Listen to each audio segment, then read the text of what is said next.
Okay, Gloria Mayfield Banks, the only take.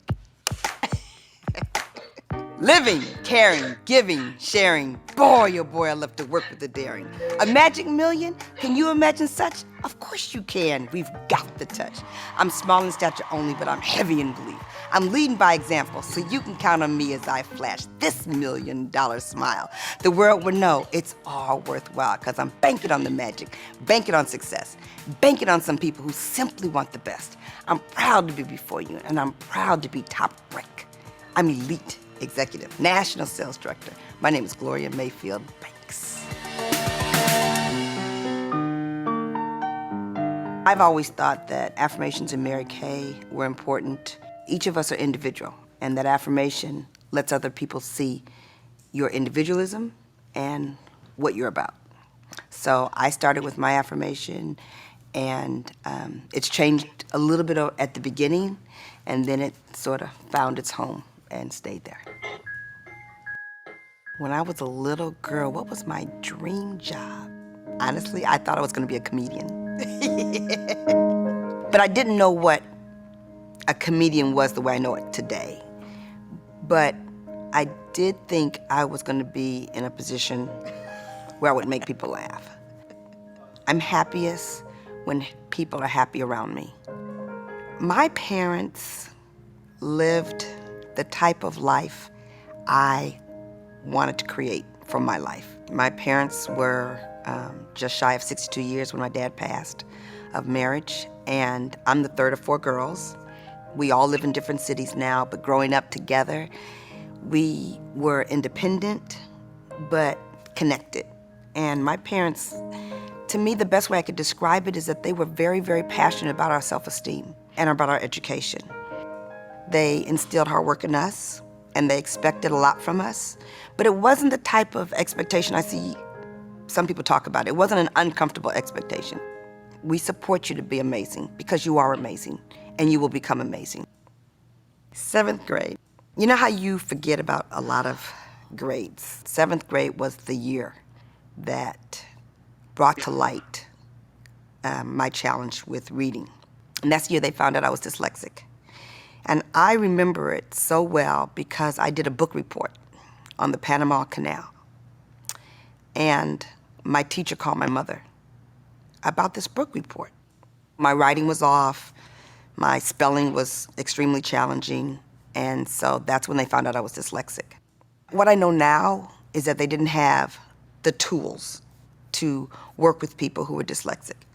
It came to light why testing was so difficult for me, why I developed the gift of gab to overcompensate. My mother found out why I would always be sick during test time. She didn't understand, and she was mad. She was really mad because I didn't articulate to her how poorly I was doing, because if I had articulated to her how poorly I was doing, she would have made me stay up longer to get something I knew I was incapable of getting. But at least we found out that it was a disorder.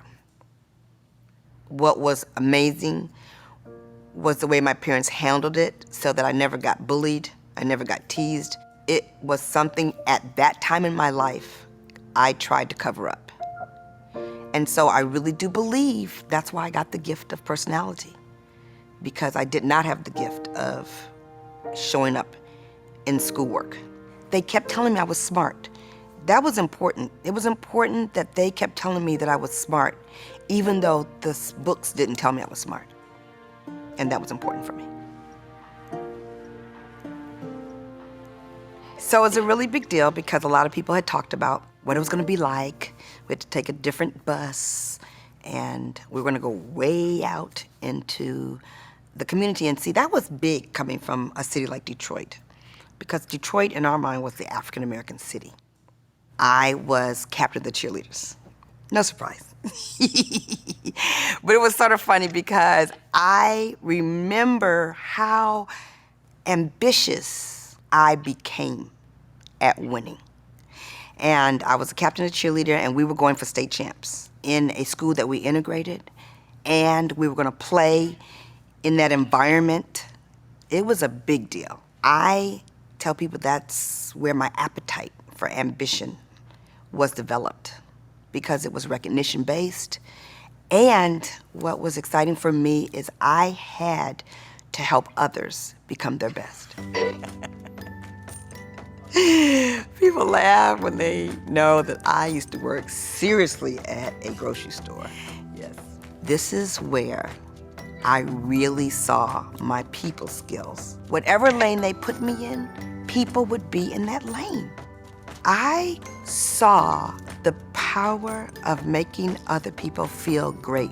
What I discovered about myself is that I really loved to work, and I really loved to work overtime. Like, I want to study and I want to work. I want to study and I want to work. So when the rest of my friends were sororities or hanging out, doing parties, I wanted to work. Wow. Why did I want to work so much? At that time in my life, it wasn't so much that I wanted a lot of money. I really liked to work. I really liked to be around people who liked to make things better. I wanted our grocery store to be the best grocery store. Isn't that crazy? If they said, where's the crackers? I'm like, oh, aisle 6, you know? One leadership lesson from the grocery store manager was, do your best even if people are not watching. And so I saw how he instilled in us a desire to want to be our best.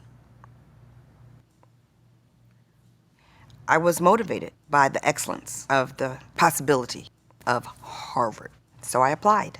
My mother was so shocked. I mean, she was like, I can't believe you got into Harvard. But I did, and I went, and they did not know I was dyslexic when I walked into the doors. And he said, Gloria, if this doesn't change, you're going to flunk out of finance. No one was going to fight for me. I had to fight for myself. And I had to convince him that I was worth passing. And I had to convince him that I would do whatever you asked me to do. I just couldn't read the words. Reading the words does not have to do with understanding the concept. And so I had to make sure that they understood that. I had a woman who became one of my best friends. Her name's Juliana, and my daughter is named after her. And Juliana was so magnificent because she read to me every day for 2 years. She would read the case studies to me. I would explain the case studies to her. It was a strong lesson in you have time to help other people and still get your job done. So she read to me, and I helped her, and we'd stay up nights to get it done. I told her I was naming my daughter after her, and I remember her eyes filling up with tears. I remember that. My daughter being named Juliana is a reminder of someone who reached into my heart and gave me time when we didn't have any time. When everybody doesn't think you have time, when you give them a little bit of time, it makes them feel amazing. The night before my wedding, I was back in Detroit, of course, and my girlfriend was having a party, and I wanted to go to the party, but he didn't want to go. So I said I was going to go. And it was at that moment he told me he was going to hit me. He was clear, and he told me, I'm going to beat you if you go to that party. And I remember exactly where I was standing. I said, no, you're not. My father's in the house. You're not going to do anything to me. I'm going to the party. So I went to the party. I gave him back the ring. We broke up that night. I didn't tell anybody. I came back home from the party, and he was waiting for me. And he was mad, but we talked. We got back together. I should have known at that time that it wasn't good. He'd already had anger issues that I had seen. And I did not see a bad marriage before. You know, my parents' friends, divorce wasn't a part of my reality. Right before I walked down the aisle, my father turned to me and he said, if you want me to go out and tell all those people that you don't want to get married, that's fine, I'll do it. There were 700 people waiting. I have no clue how my father knew to ask me that question. I honestly believe it was God. But I didn't pay attention. And I said, no, Daddy, I'm ready, let's go. Forget the fact that he told me last night he was gonna beat me or hit me. He would yell at me horribly yell at me. I'd cry. I can't even tell you the number of times that I would feel amazing at work and feel extremely small at home. We'd have a huge argument, and I would be crying all the way to work. And I'd hit that parking lot, and I would become Gloria. And I'd walk into that job, and I would handle it. Image right, energy right, everything right. Smart on it. Get home and hear the door turn. And my mind would go into say the right thing, do the right thing, be pleasant, don't say this, just all these check marks I would do to be the right, perfect person that I could never become. Because when that door knob turned, I knew something was going to happen. Every day, every time. So, but again, I'm a fighter, I'm smart, I'm gonna figure this out. And I couldn't. So you get a little misunderstanding what domestic violence is. The last thing I want to do is argue. And so I would only fight back when I'm pushed into a corner. And so he would push me into the corner on purpose. That's domestic violence. And if you don't see it, you don't know it, there were so many signs that I was in an abusive relationship that it's challenging for me because it is contradictory to the fact that I'm smart. If you're smart, why did you not know that this was wrong? If you're smart, why didn't you just get out of there? So I can see it now. So we were married 6 years before I had Juliana. I had some pregnancies before that. But abuse started in our relationship prior to me getting married. I was only strong enough to get out after I had my children.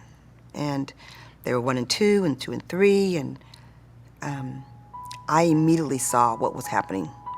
I saw their future. I saw that if I didn't move, if I didn't find the courage, this was going to happen to them. So I did not have the ability to leave for myself, but I found the strength to leave for them. If I could tell myself anything, tell people. You don't have to be the strong person. There are other people that are stronger than you in different areas. You don't have to be the strongest in everything. There's nothing right about letting people treat you wrong. I got introduced to Mary Kay at a very pivotal time in my life. It's amazing how that happens for us. And I knew the marriage was bad, and I knew it was going to end soon. I didn't know when it was going to end. So when I went to that skincare class, I remember sitting at that table saying to myself, I'd love to make some extra money. I'm going to need some extra money. I have absolutely no time. I remember in my head having that conversation before they offered me the opportunity, everything. I have no time. I was a well-paid, hardworking already, executive businesswoman. But I saw them making extra money. I mean, really. I mean, it wasn't this big thing. People say, Gloria, how'd you come into Mary Kay? Wow. I was like, I went to a skincare class, and I was having fun, and I had no intention of buying anything, and I bought some, and all my girlfriends who didn't have any money, they bought some too. And so I was like, oh, this works. Really, it was so, I really leaned over to my kids and said, we're gonna sell Mary Kay. Because they were there with me because we were at my girlfriend's house 2 doors down, and we always hung out there. And looking back, I hung out there because her house was happy and my house was not. When the Mary Kay women were there, it was an energy, it was a joy. it was happiness. So that's why I started. When I went to my very first meeting, I said to myself, no one in here knows me. No one knows my background. I don't have to explain myself. I'm not Harvard. I'm not the executive woman. I'm not the mother in an abusive situation. I'm not unhappy Gloria. I'm just Gloria. And really quickly, my why became fun. My why became joy. Mary Kay played such a major role in my ability to create what I call my happy life. I saw women who were happy to have businesses at home so they could be with their husbands more, when I would do anything not to be at home. So every time I looked around, there was example after example after example of women who had great relationships. When I became a single parent, I became a very happy single parent. I had a great relationship with my kids, a great relationship with my friends, a great relationship with my Mary Kay girlfriends. I became happy.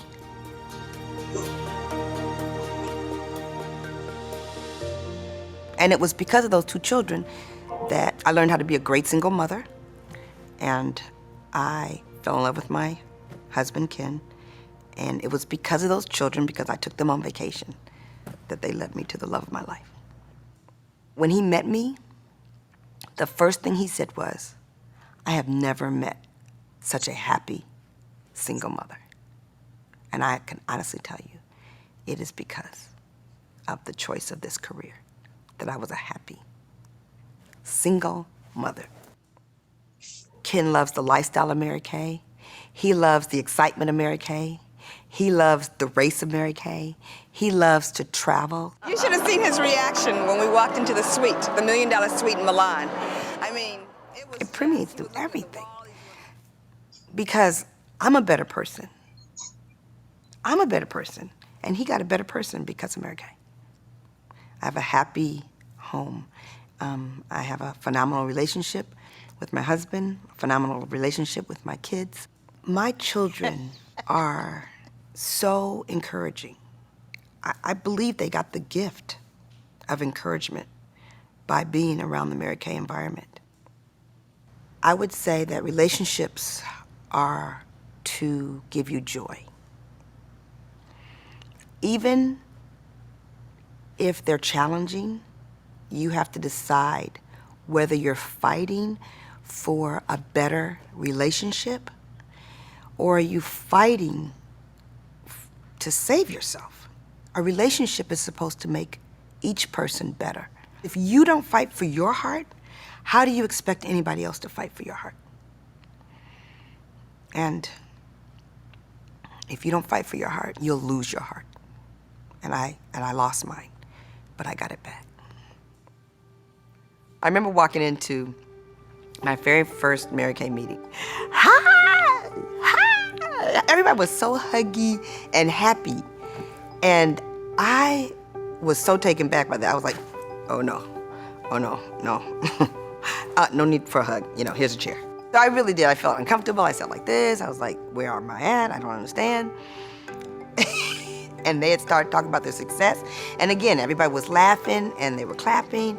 And I was like, hey! And I'm telling you, in that same meeting, I stood up and started hugging somebody in the same meeting. And then I turn around and become a sales director and create that exact environment over and over and over again. The next thing you know, I'm hugging, smiling, laughing, clapping. It was awesome. It was really crazy.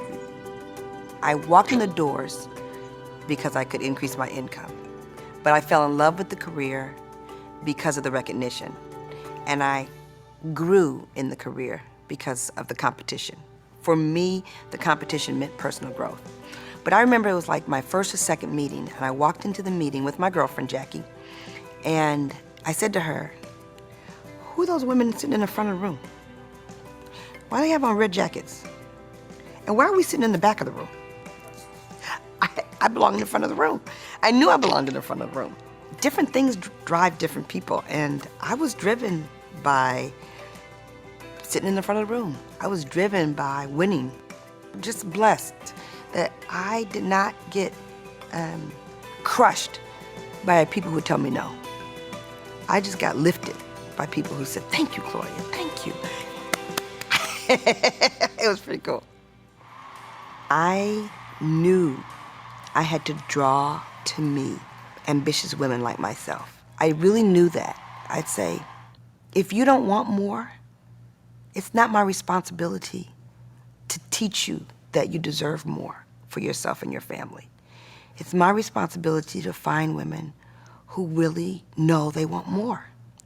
And if I have to go through and introduce myself to more women who want more, that's why the beginning of my skincare class became so tight. I wanted to be able to put my attention on who was in front of me and not what I was saying. Meeting Mary Kay Ash herself, I totally remember the first time I saw her. It was at my first seminar, and my director kept saying, you gotta go to seminar, you gotta go to seminar, you gotta go to seminar, you gotta go to seminar. She said it so much I thought my name was, you gotta go to seminar. I was like, I'm not going to seminar. I don't have money to go to seminar, I'm not going to seminar. So she kept saying, you gotta go to seminar. So I go to seminar, and I walk into the convention center, and everybody there is taking pictures of the empty stage. I mean, pictures. I was like, this is so crazy. And then Mary Kay Ash stepped out on stage. I tell you, I immediately stood on a chair, grabbed my skirt and said, Mary Kay, I love you. I mean, I fell in love with her immediately. I so remember that.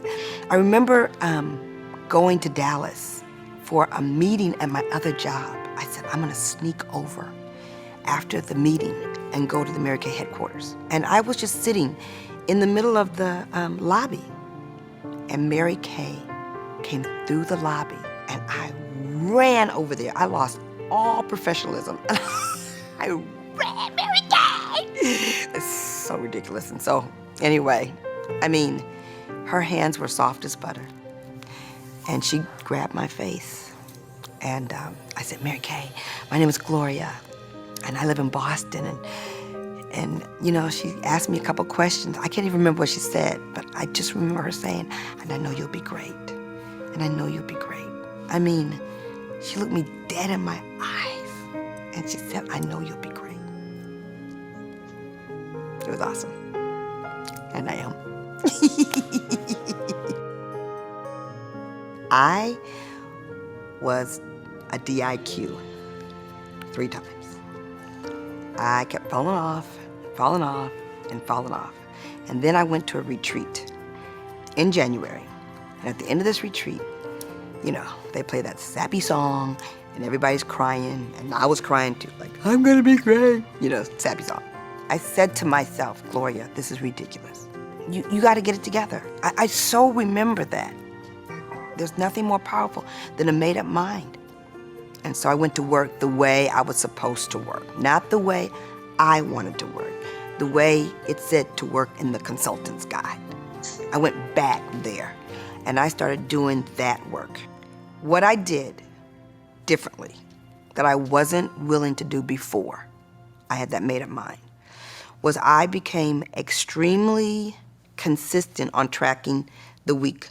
I didn't wait to the end of the month. I was doing it all the time. I became so less distracted. And I stopped taking advice from everybody. Everybody was telling me what to do. I was like, I shut down everything and everybody. It was in those decisions that other people weren't willing to make, and those decisions that I wasn't willing to make before made a difference. I sold correctly. I booked correctly. I interviewed correctly. And the results came correctly. What makes Gloria strong now is I embrace what makes me strong, and I am unapologetic. I like the race, and I tell people I like the race. But one of the reasons I like the race so much is because I honestly believe that when I am in a race, anybody who races with me becomes better. I mean, my body movement even starts to shake when I think about it. I like to win, and I like other people to win because you get celebrated in this business. I don't go where I'm tolerated. I go where I'm celebrated. So when I'm on the phone talking to people, I'm laughing. When I'm mentoring, I'm happy. Awesome now, because now I can do it in English, in Spanish, in Portuguese, and I can see their light bulb go on. And it's the pink light bulb. And when it goes on, I'm happy. And that makes me successful. I had to become really good at listening. I had to really learn the art of asking questions and really hearing them. It's much harder to get to the heart of somebody when you're asking them to change first. I learned that making myself more like them versus making them or requiring them or even asking them to be more like me. I want to meet you where you are. I want to know who you are. I want to know what brings you joy. I want to know how I can bring you joy in that arena. We have to be able to talk, and we have to be able to disagree. It's not important that we agree. What's important is that I am able to tell you what I think, and you're able to tell me what you think. And that way, it's not personality driven, and I pray in the morning a lot about, God, take away my ego and let me hear the other person. And I am always starving to learn more about how I can be a better leader. Every single day for 2 years. For 2 years for me to get through it. Telling my story from the stage is big because I remember hearing other people's stories and how their stories impacted me so deeply. And because of Mary Kay, I've been able to tell my story, and I was able to find the strength to tell the real story, to see what a difference it made. So now I teach other people, win, so you can tell your story. Everybody has a story. Everybody has a story. You just don't necessarily have the platform to tell the story. So my responsibility as a role model in the African American community is big for me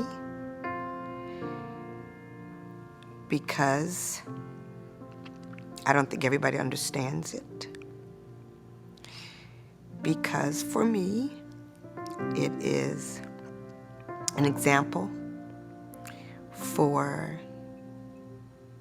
African American as much as it is an example for everyone who's not African American. All of us have thoughts about other cultures. And when you see someone who is successful in another culture, everyone starts to believe more in that other culture. It's a lot of pressure. It's a lot of expectation. It's a lot of desire that when you're at this level, you want other people at this level with you. No matter what the race, you want them at this level. But when you're the first African American at this level, you're opening the door for others to do the same. One of my favorite examples was when I took my daughter to college, her first year. And so I leaned over to the registrar office and I said, you know, how much does it cost for her to attend college here for the amount? And I'd like to know her tuition and her books and her food, everything. And the lady looks up at me and she immediately looks at me and she says, you know, you need to go down the hall to financial aid and they'll put you on a plan. And I immediately looked at her and said, I don't need a plan. I need the amount. And I was able to write a check for the entire amount. In that moment, I felt again, whew, Gloria, you made a good decision. Whew, Gloria, I'm so glad you didn't listen to so many people. Wow, Gloria, up late at night, carrying all those boxes, calling one more time. Seriously, in that moment, really, I was like, I'm so glad I did. I'm so glad I did. You know, God has played a role in my success so many ways. I first want to say that He has shown up more through Mary Kay because of the people that I'm around and how they have shown me how He's played a role in their life. So they've been a role model to me because of the way that God has shown up and the way they talk about it. I love turning to God on the good times and saying, thank you, thank you, thank you, thank you, thank you, thank you, thank you. I really do. And I love knowing I can turn to God when it's hard. There's no way that I could have this much joy or this much passion or this much success or these many choices if God was not priority in my life and my dreams. My journey to this place has been one where I have celebrated being almost the queen, almost number one. I started calling myself the queen of almost because I was almost number one. I have run this race behind some heavy girlfriends who we've played together and raced together. So I became the queen of almost for years. And now I'm the queen of the most. All day long. You too can be number two. When I first became a national and I debuted 6 amazing national sales directors, we were elite executives together, we were girlfriends, it was awesome, it was awesome. So I am totally looking for new national sales directors to come up. And I don't know why there haven't been any lately, but I can promise you it is getting ready to roll, okay? Because that's the playground I'm choosing to play in. So we're gonna play in developing more nationals. It is a priority. You're number 1 for the Emerald Seminar and number 1 national nationwide. But my next goal is to make sure that everybody else is excited to be number 2. That's my next goal. But my next goal and my next focus is to use these years and this wisdom really to identify women who want to be at the top of their game and are willing to do the work to get there. Become national sales directors, but to be top directors so that I can increase their influence on more people. The legacy I leave is how many people were touched by me that could touch a whole lot more people. I'm so proud to be before you. I'm so proud to be top rank. I'm elite executive, national sales director. My name is Gloria Mayfield Banks.